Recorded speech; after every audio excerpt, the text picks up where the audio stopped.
Okay, so I am joined here by my good friend Erik Peper, and we're going to talk about his most recent book. I'm going to just read a little bit of about the authors here. Erik Peper is an international authority on stress management, biofeedback, lifestyle, and holistic health, and professor at the Institute for Holistic Health Studies at San Francisco State University. He's president of the Biofeedback Foundation of Europe and past president of the Association for Applied Psychophysiology and Biofeedback. For his contributions to the field of workplace health, he received the 2004 California Governor's Safety Award, and in 2013 received the Biofeedback Distinguished Scientist Award from AAPB in recognition of career and scientific contributions. He is an author of numerous books, including Make Health Happen, Fighting Cancer, Healthy Computing with Muscle Biofeedback, and Biofeedback Mastery, and co-author of more than 200 articles. He's served as trainer to thousands of clinicians and educators in Europe, Asia, and the United States, and as behavioral scientist for the United States Olympic rhythmic gymnastic team. He's been featured in media such as abcnews.com, GQ, Glamour, Men's Health, San Francisco Chronicle, Shape, Women's Health, and Medium.com. His research interests focus on self-mastery with biofeedback strategies to optimize health, illness, prevention, and the effects of posture and breath work. Erik Peper has a biofeedback practice and publishes the blog, The Peper Perspective, ideas on illness, health, and well-being. So with all of that, I sometimes forget that I know such a important guy. And I've actually had the pleasure of spending time with you personally, driving in the car, eating meals and things like that. So sometimes I forget all of the stuff that you've done. And, you know, in the books that were mentioned, I also think back to when I first got into biofeedback, and the first books that I was told I must read were From the Inside Out, and what was the other one? That big blue. Yes, mind-body integration. Yes, mind-body integration. Yes, I can see it. I remember how much it weighs and stuff. So, but and you're still doing it all this time later, and it's great to get a few minutes to talk to you.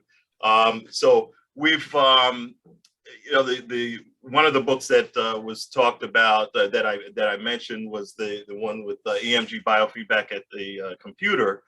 And that was, at the time, it was really exciting to actually see some of the applications there.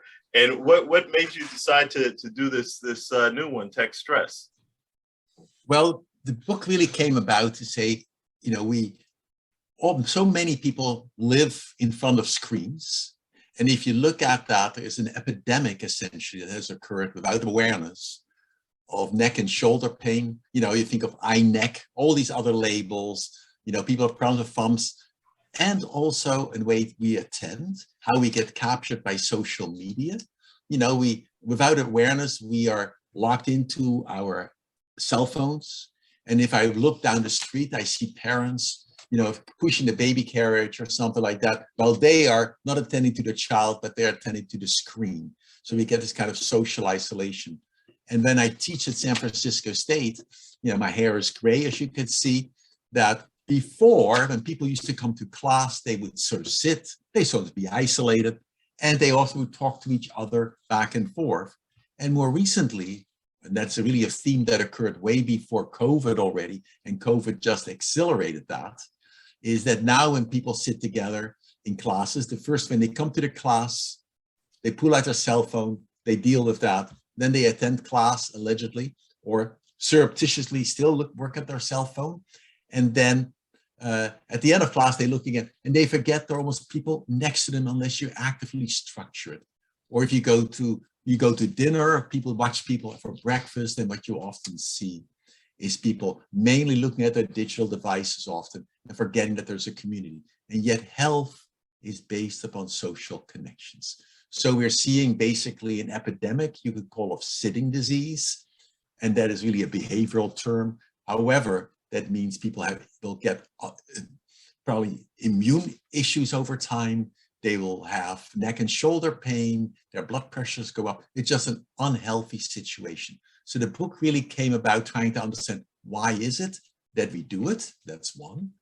That we are captured so much, that's one theme. And the second one comes from the work we did for the last almost 30 years, I think, or 20 to 30 years, probably 25 years or so, where we looked at people at the work site when computers really came in and people were starting to use the internet, and they were sitting, many developed neck and shoulder pain. And what happened is that the major cure was ergonomics. Ergonomics meant, how can I adjust the chair perfectly? How can I have the screen at the right height or whatever? I'm not going to go over those rules per se. It's like looking at the right angles. And what people forgot and did not realize is, it's also how you're using yourself in those situations. Whereas a colleague of mine states, in order to reduce your risk, let's say you need a good chair and a good table to work from. However, even if the table is correct and the chair is correct, that doesn't mean you'll work in the correct position. So even when I'm perfectly supported in the chair, I may still be going like this. Right. And the key is, and that was the basis, and I'll never forget how I first started into that, because a colleague of mine was going on vacation. He had a client who had really severe neck and shoulder pain and some other issues, but used to be called, repetitive strain injury historically. And he said, can you work with him? And then I looked at him and I realized that the person was totally unaware. And then when we used biofeedback, and really, it was the most powerful tool I can think of at that time, and still see as the most powerful tool, to demonstrate that when the person was sitting without their awareness, when they were bring their hands to the keyboard, their shoulder would go up. When they were mousing, their finger would stay up. They wouldn't be aware. The EMG in the forearm would be high. And for most of them, their breathing rates was faster and slightly more shallowly in their chest.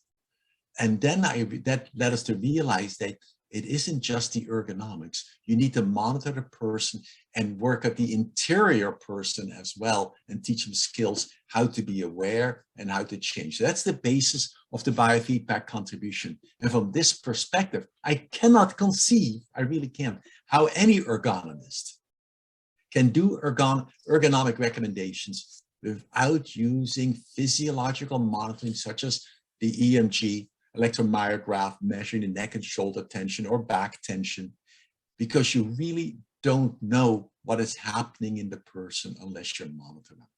And then you can show that then you train people to do these changes. And that is not just only relaxing your shoulders, it's changing your breathing, it's giving yourself enough movement breaks and getting up. Then if you do that, you report that people feel better. And we did this in a program at San Francisco State, which we published. And I'll never forget one of the men in this program who was there. It's like an 8-week program. And he said, look, there's nothing wrong with me, really. I'm almost wasting my time. And I remember discussing him saying, you need to take small breaks during the workday. It's almost like you take a break to recover. And he didn't quite want to do it. Anyway, we finally persuaded him to do that, to install this little break program, but to help remind him to drop his shoulders to move. And then he came back the following week and he said, Erik, there's life after 5. And what he really meant by that was, there was nothing really wrong with him. He had so much more energy. And that is the quality that, when you sit, your energy decreases. For example, some of you have been sitting here for even a short time. Just stand up for just an instant. Just stand up. I know it's hard to do. It makes no difference what you do. You can just reach to the ceiling. Just really reach up. You can skip in place like a little kid does. Be like a little kid. Bounce around. Look to the side. Look to the other side. Great enough. And then just let yourself sit again. Or if you didn't find yourself to get up, and notice how hard it was to just be the passive observer. Notice how you may not have gotten up, you say, oh, I won't do this. But just if you didn't do that, just do it this way. As you're seeing many other people, possibly on the screen, just give them a high five. So give yourself a high five. Go to the other person on the screen, give them a high five. Or go to the person above you in Zoom, give them a high five. Or the person to the right, give you a high five. Or to the left, give them a high five. Or to the floor. And now just pause and just check inside. What happened? Did you notice your energy went up a little bit? Did you notice maybe your mood changed just the tiniest bit? And this is the critical part, that when we do these movements, and all of that together, that concept led us to do the book. And so the book really is structured in that way to try to understand, why is it that we stay frozen in our chairs? Why is it that we breathe shallowly? Why is it that we are captivated by our cell phone and update ourselves on Facebook or Instagram or Twitter continuously? And really, once you start thinking that, you realize it's an evolutionary, you need to take an evolutionary perspective. That in a way, we always responded to stimuli. Think about it. If I go back 20,000 years ago, I'm walking along the savannah or in the jungle or wherever I may be. You know, I'm looking always at the far distance and I look at it close by. I alternate. I sometimes walk, I sometimes sit. Life is the alternation. Right. And then I may notice something in the periphery to the side, in my peripheral vision. That could be food or danger, but then I freeze for a moment.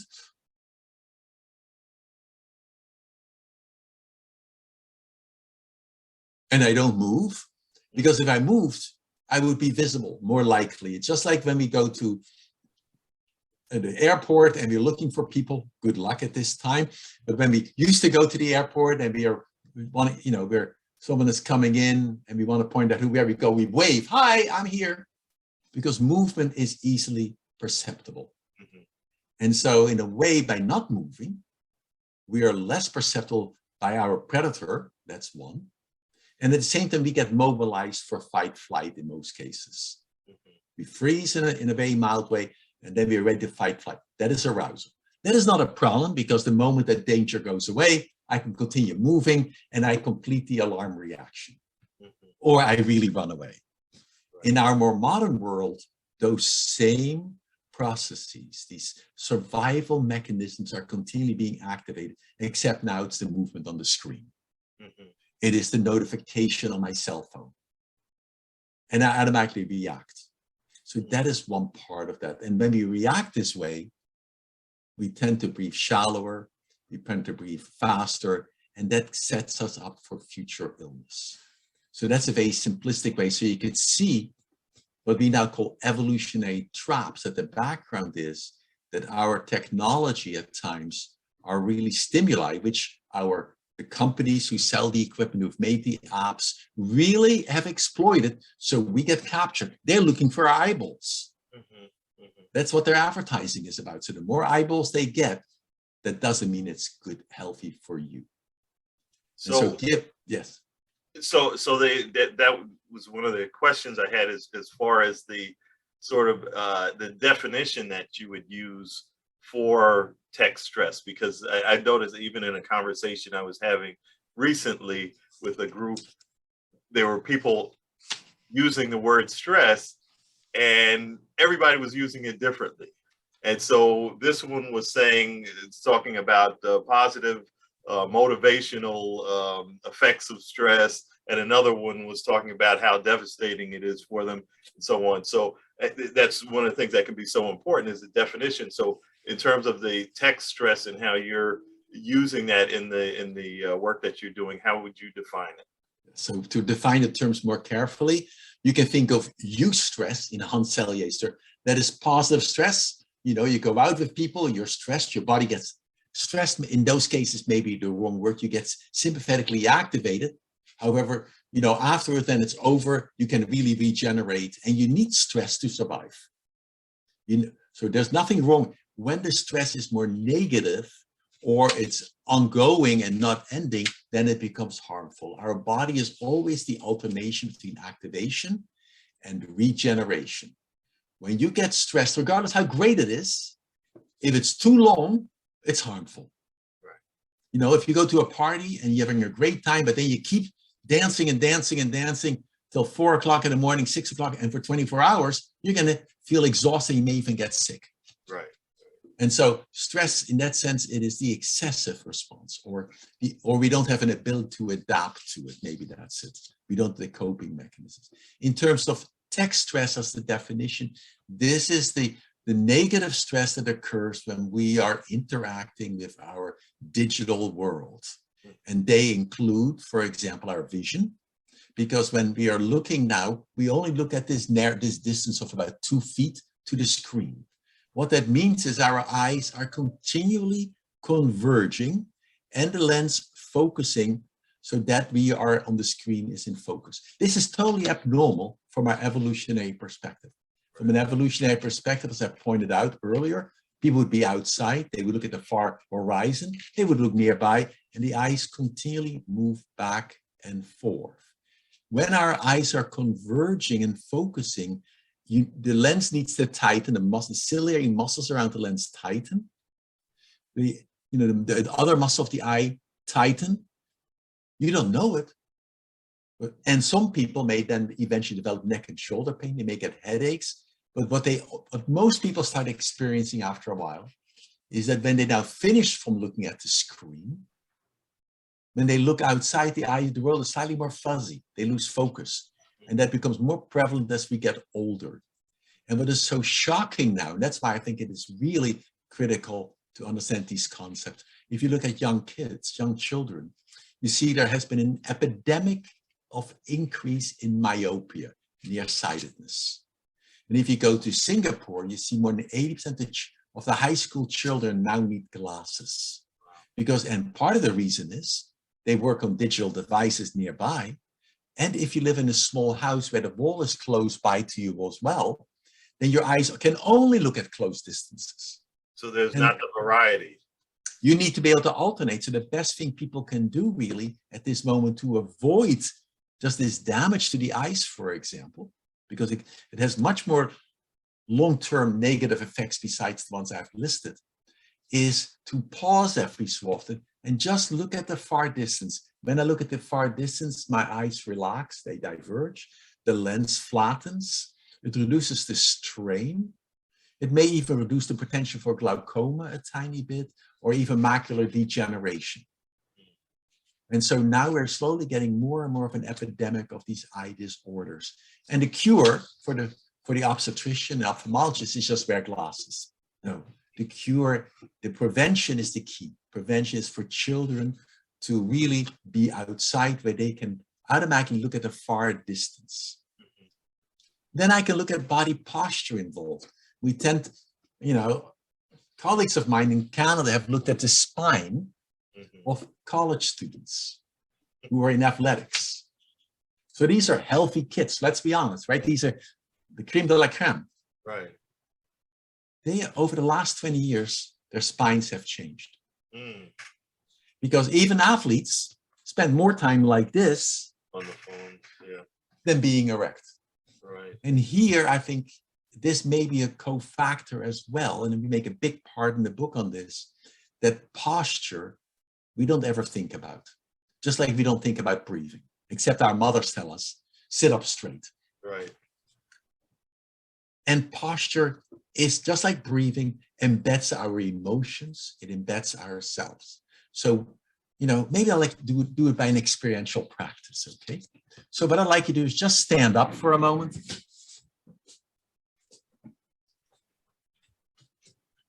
And now in this moment, adopt a posture by which, when you felt hopeless, helpless, and defeated, really put yourself in that body posture. You really felt hopeless, defeated, helpless, powerless. That's different than being resentful or angry. So it's really hopeless, helpless, powerless, defeated. And now hold this posture and now evoke a past memory of such an event where you felt hopeless, helpless, and powerless and defeated or defeated. really evoke that memory, make it as real as possible, fall right back into it. And when you get that, just nod your head. Yes, good. We can do it a little bit longer. And now change your posture. Let this go. Now what I'd like you to do is really adapt the posture of being powerful, positive. You know, all the possibilities are there. Optimism, empowered position. They really adapt that. And now in this position, evoke a memory of a positive memory of where you were successful, things are going your way, really in a very positive way. Really evoke that.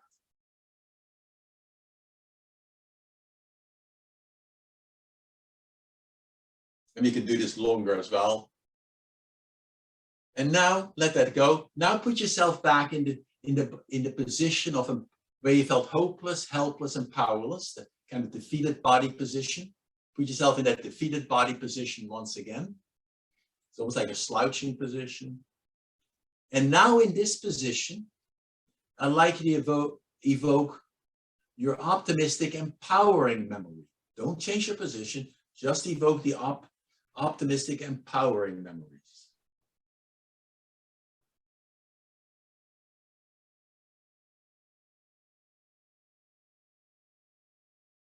And now we can do this longer as well. That's good enough. Now put your body in an optimistic, empowering memory, empowering state. Really have the body be really empowered, expanded. And now in this empowered, expanded body position, evoke the hopeless, helpless memory without changing your body position.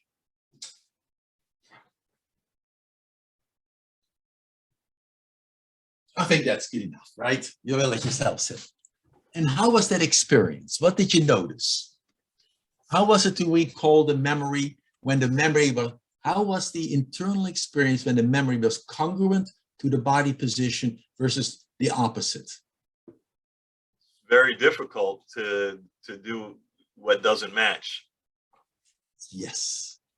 So what almost everybody reports, and we have published different studies like this, that if your body is in this slouched, defeated position, it's very much more challenging. It means you can, it doesn't mean you cannot, to think of more optimistic, empowering memories. Sure. And vice versa. Right. When you're in an empowered position, it was hard to think of the optimistic one. And when they were congruent, you could see that when you put your body first in that position, it was much easier to feel flooded at times by that hopeless, helpless, powerless memory. Sure. And now, how do all your friends sit? How do all your everybody sits? They sit in front of their computers, slouched, as their head is looking forward to see the screen.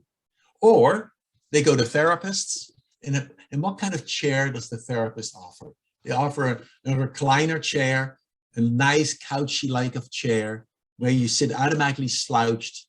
And now the therapist asks you to evoke positive memories. It doesn't match. Or when you're at home, when you're yourself, especially post-COVID maybe, and you're sitting on the couch and you're watching it, streaming videos, how do you sit? Do you sit, you stand? Or do you sit on the couch by definition where you become like a letter C, collapsed? Right. And notice now how that posture is not separate from our emotions and thoughts. And so the posture you adapt without knowing also changes your thought pattern. It's no wonder that we have this increasing epidemic of anxiety and depression. Sure. There's a really massive increase in depression among college students. It's just shocking, and anxiety. And I can see that to a certain extent, it's not the only one. There's genetics, there's diet, there's lifestyle. But I'm intrigued from the biofeedback perspective, from the self-regulation perspective. What is it you can do to optimize your health? And that to me is the richness of biofeedback or neurofeedback. You are doing it. And here you can see how body position is that one more contributing factor. And put that together now with breathing. And many people breathe shallowly. You think, but if you can breathe slower and lower, you're also optimizing the circulation in your gastrointestinal tract, you're reducing sympathetic arousal, you just feel calmer.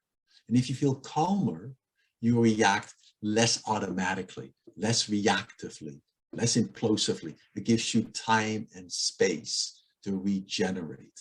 And that is what is missing. So again, as we move more in this chronic, almost sympathetic activity level, shallow breathing, then that becomes almost a background measure by which we may even get immune incompetence, etc.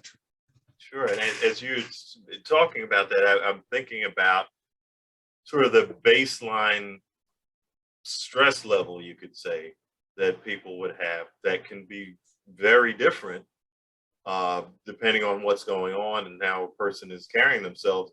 And so if someone is constantly on the technology, and I guess most of the time we're referring to the phone because that's what people have with them almost all the time. And you have the constant notifications and the text messages and the emails and so on, it almost doesn't allow the recovery.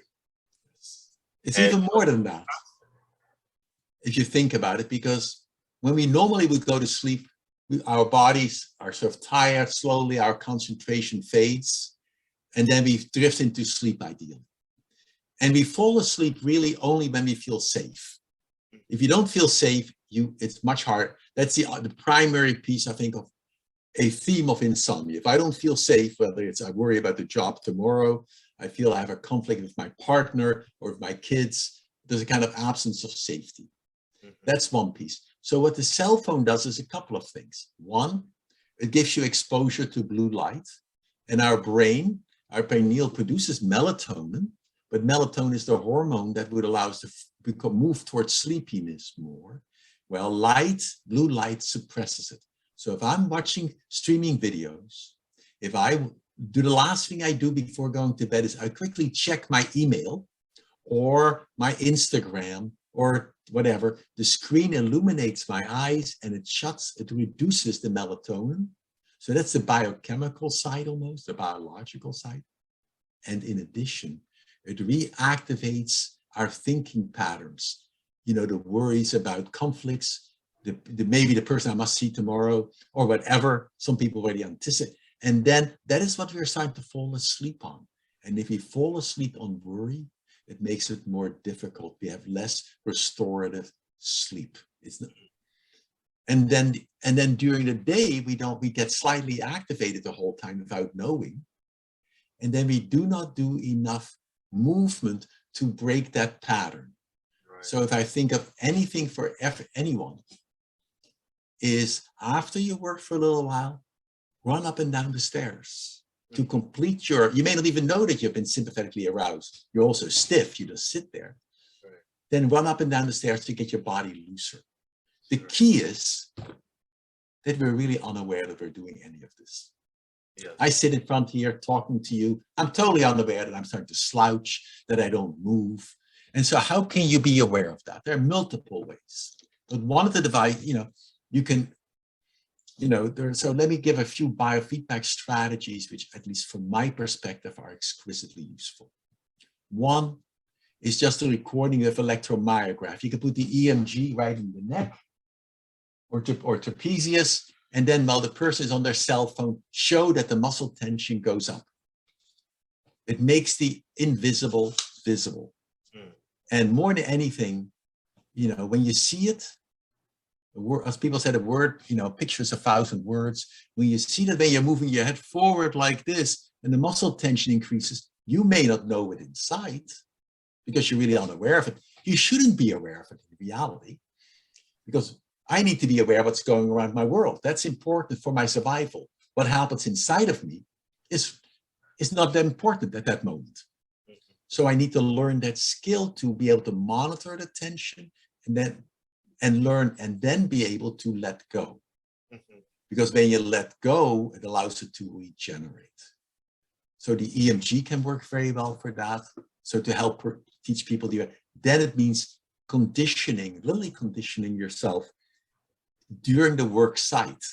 So every time, you come to a new paragraph, every time you do an email, you can shake or do something to let it go. And now you know the tension, and then you can drop it. That's what the physiology has shown.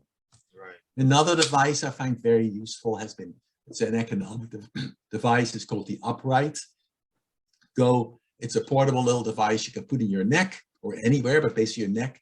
And after you put it on there, you adjust it, works on your smartphone or cell phone. You adjust for posture. And then whenever you tilt forward like this, it vibrates. Mm-hmm. So it's an ongoing monitor. And with my students, this has been phenomenal, my clients, that when they practice that, they identify the situations by which they go forward. Mm-hmm. And they also learn a series of strategies to intervene. So situations they go forward, I can't quite watch the screen. It's too, the characters are too small. You know, I move forward, I'm concentrating. I don't even know I do that. But then wait a minute, I can go back. Because it vibrated, it told me. It may mean I need new glasses.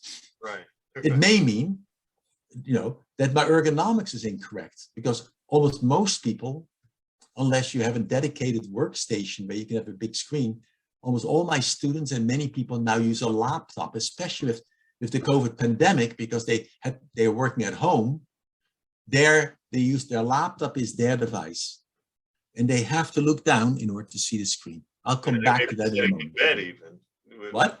They're sitting in bed with the laptop. Correct.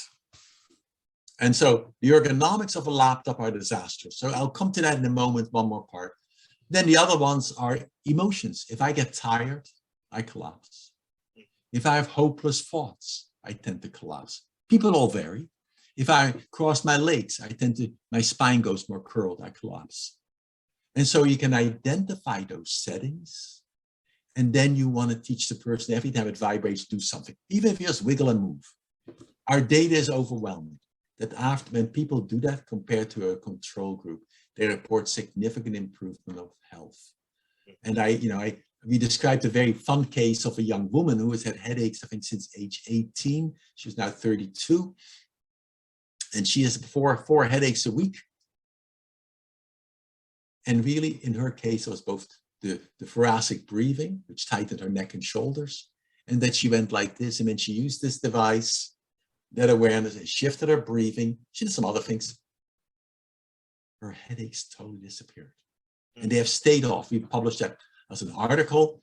So, and you can also look at it on our blog, Pepper Perspective, where there's an interview of her as well.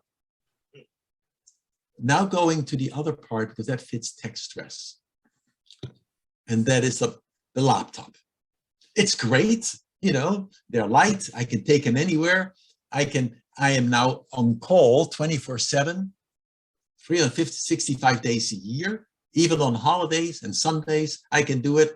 And if you just saw just recently in the most humorous way, when the Zelensky, the Ukraine premier talked to the US Congress, you saw that at least one of the American people in the representatives was in fact, when everybody was applauding, she was looking at her cell phone. That was green, totally appalling. You know, tells us our political importance. But we are a little bit like that, all of us. Mm-hmm. You know, we know that when we are attending here now, you may be doing your email at the same time. You're definitely, if the cell phone goes off, you look at it, respond to it. And all those are disasters for training concentration. Because it's the inverse. We have now untrained in-depth concentration to just jumping to everything else. Right. And it really reduces in-depth thinking and work. To really work in depth, I use the analogy of scuba diving. Mm-hmm. When you go scuba diving, you take time to adapt to the depth. Right. Right? And depending how deep you go, it may take time for compression. And during the time, and that's just like when you go to work, it takes a little while to get your thoughts in order to get there. Then you're at the bottom of the ocean, you swim around, that's where you do all your work. Mm-hmm. And eventually when you're done, you have to take time out to decompress, which again takes time. Right. Then you are very productive. Mm-hmm. What many of us do instead, we dive down, and just as we start working, We pop right back to the surface because we're answering another notification. Then we drop down again, much less effective. Mm-hmm.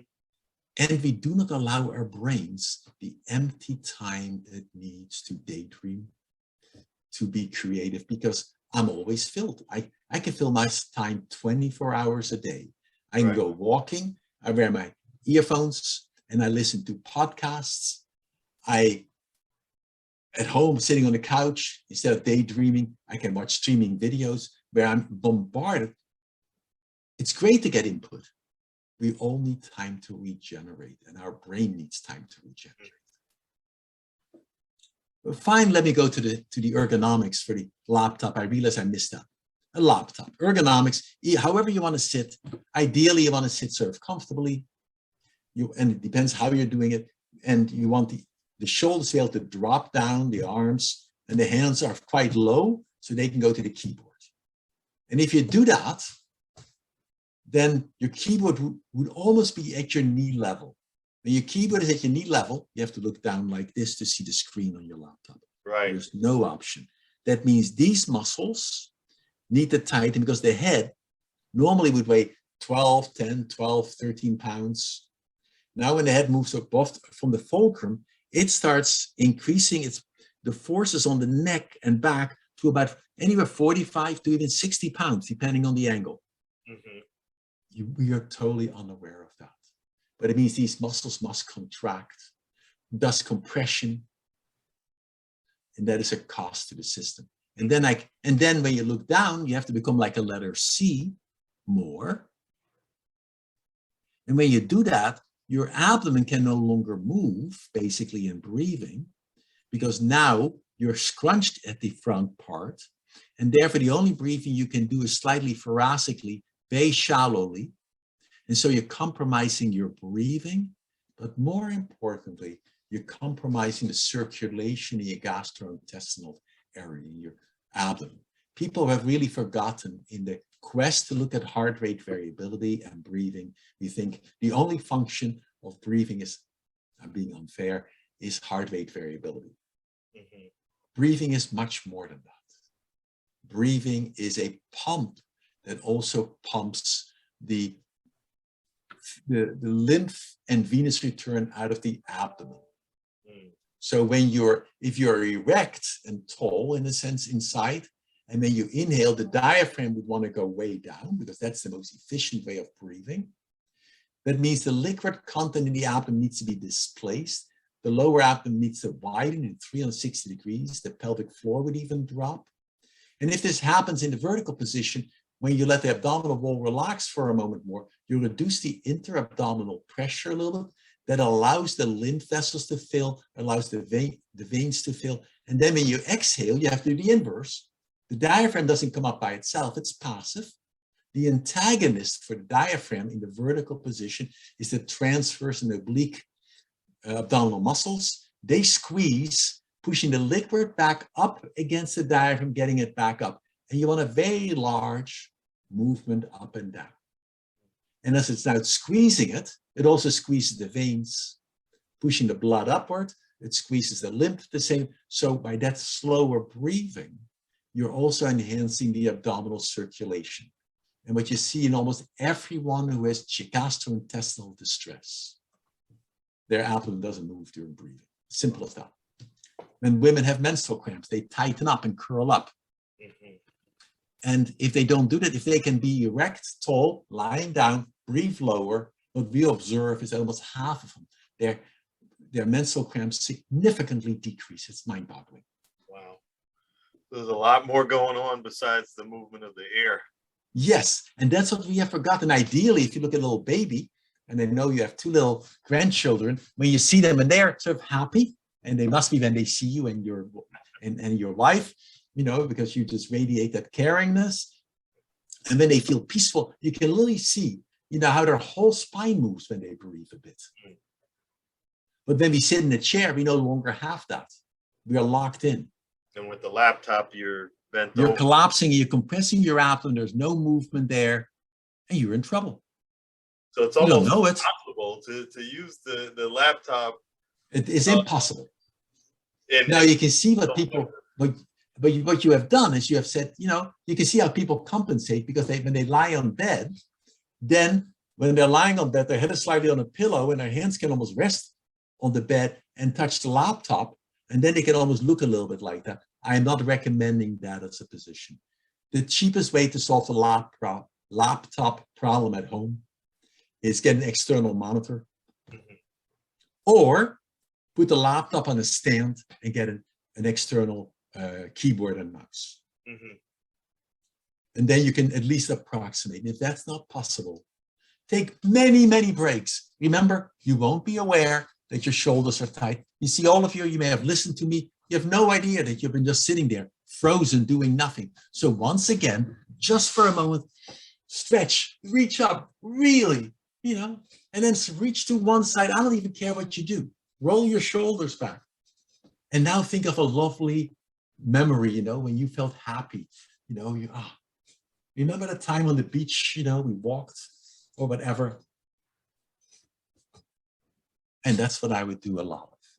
Yeah, and there are many other factors. Amazing how much those things have an effect. I mean, I've experienced being in several seminars with you, and they're long days, but it makes a big difference in those movements every, I don't remember whether it was every 20 30 minutes. Absolutely. And you had also the program on the computer. And it's still available, that program. It's called stretchbreak.com. So anybody can download it for free. I arranged that with the company, that anybody can download and put it on their computer. And it's a little program that pops up and that just reminds you to stretch break. There are many other ones, but I just realized when I'm involved in a task, I'm unaware, which is for a evolutionary perspective, correct.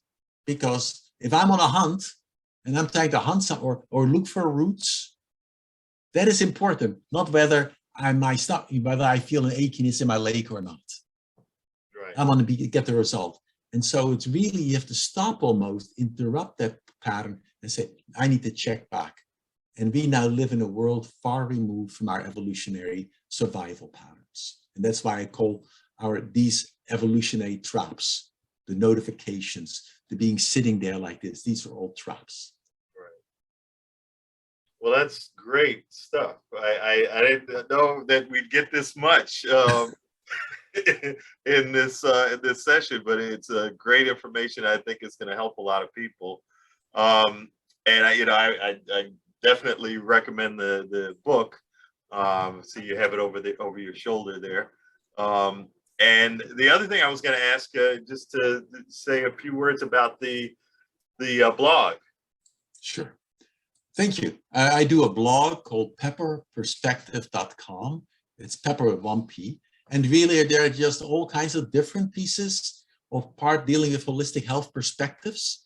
So it's a very broad range. There are a number of them that focus on biofeedback. There are a couple of great articles, at least personally. They're often derived from scientific articles with appropriate references. Some also have interviews with people. But if you, for example, are intrigued in some of the concepts I've discussed, there's a great blog on, for example, on irritable bowel. There's a great blog on acid reflux. There's a more recent one on headaches. There are ones on diet or foods. So it's a very broad, there are a number of cognitive strategies. The ones I talked about, posture, they're all there. Click on it, put in the search box, put the keyword. And I think, you may find that many of them are illustrated. And the idea really is that they hopefully are useful. So you read that and you can implement the concepts. Yeah, they seem to be very practical things. Yes. Most people would be able to relate to.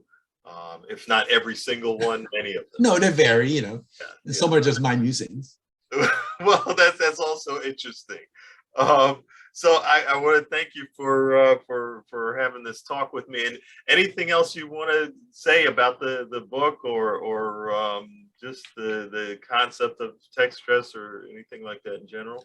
Well, I think we live in a technological world. It isn't going to go away. The key is to make it useful for you to understand that to a certain extent, the way we react is normal, it's healthy. When your kids are captured in computer games, they're not being abnormal.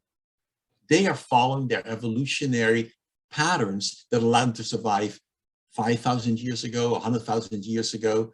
That allowed survival. The trouble is today, it may induce harm. Once we understand that, then we also realize you cannot blame the child the same way. It's no different than when we ask a child, when you walk with your child in the supermarket and the child wants a candy and the child wants to eat sugar, because that's also an environmental trap. Remember, before the 20th, 18th, 19th century, we only had about 5 pounds of sugar a person a year. Now we have 150 pounds. Wow. And the reason is in nature, sugar or sweetness usually implied calories. And from thousands of generations, we needed calories to survive. We are wired to intake calories. And sugar is very safe. There are very few things that are sweet and poisonous.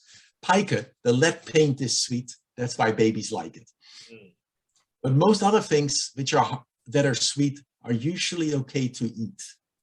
And so we have no mechanism in our brain intrinsically to say, don't stop eating sweets because we want more, just like stop eating fats, because we want that for survival. We needed calories. It's only now that we have this plethora of these sweets. And so now when a little child goes to the supermarket and wants to reach for the candy bar, then we say the child or even a young adult, they have no control. Well, they really have the advertising has activated that primitive, I hate to say primitive, that survival pattern that allowed them to survive. And that is again an evolutionary trap. So once we see it that way, then we don't blame the person and the child. How can we live and develop lifestyles by which we can take the benefits of technology? And how can we set up our life structure so we don't get captured by it? So for example, when you go to dinner with friends or have coffee with friends or whatever you do, leave your cell phone to the side. Don't put it in your pocket where it can vibrate, because if it vibrates, even if you don't answer it, your attention will be distracted. Even if you have your cell phone on the table, the data shows clearly that every so often unknowingly you want to check, I wonder what's there. And that interrupts the social bond. And so there's a real appropriate way for the cell phones. There's a real appropriate way for Instagram. There's a really it's a great way to update. Don't be a slave by it. And this now means that we have to purposely structure our world that way. So when you invite friends to come over, just like in some houses, they ask you to leave the shoes at the door, especially in the winter time if you live in the East Coast, where you don't want the snow or mud to walk in. At the same time, ask them to leave the cell phone at the door as well. And if I think of moms and people who are with babies and little children, the worst thing you can do, from my perspective, although it's what we all want to do, is when we go to dinner, you go to almost any restaurant, you see a little baby there. What do the parents do? They give the iPad or equivalents to the baby because the changing screen captivates the child. That's survival. Remember, that could be the dangerous element. It's novelty that reacts. However, it really is critical to develop a human connection. I know for a parent it's a total pain at times. Let's be honest, right? I mean, children are remarkably demanding at times for elites. However, make it as an opportunity. And even when the little children are around, don't use your cell phones, interact with them. And that is called role modeling. And I think we need to do much more of that. We are now role modeled from a television generation. Then you had the people who were computer immigrants, those who moved, who are now much older. And then you had the people who were computer natives. Then you had cell phone natives, and now you basically have social media natives. And they are different, they react differently.